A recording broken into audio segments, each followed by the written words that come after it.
To tell you a little enterprise that I did which grew into a big business. After my university, where I learned nothing, but I passed. The only thing was, by then I had crisscrossed India on my motorcycle, and I suddenly realized when I went to the borders of India, they asked me for something other than my driving license. I did not even know that there was a passport. See, it's not like today.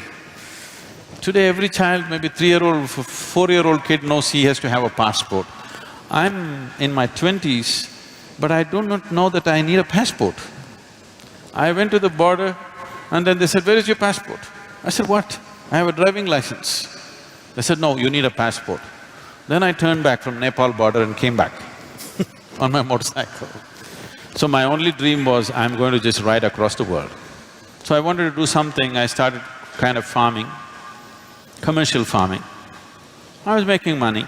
I thought I will do for 2 years and leave.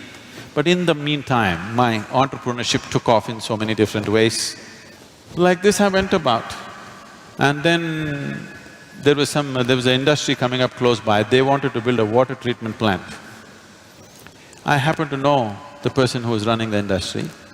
I just went there and I wanted to meet him. I was sitting in his office, they were discussing something about a water treatment plant. I just heard this and they were looking at the drawings and stuff. Then I asked him, "Can I apply? Can I do this? Because it is close to my farm, can I do this?" He said, "No, this is very complex, there are some experts from Mumbai and Bangalore who will come and do it, you cannot do it." I said, "Give me a chance, let me see." I took the file from him. I went and read through everything.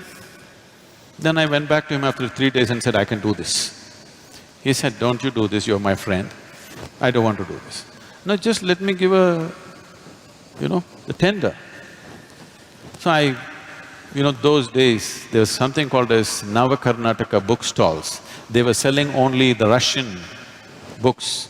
You used to get big literature books, you can get Lev Tolstoy's War and Peace for 2 rupees and engineering books for 1 rupee, 2 rupees, all hardbound books.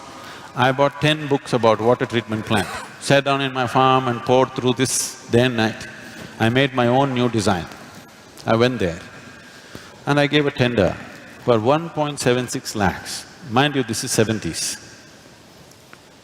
And the closest tender was 32 lakhs.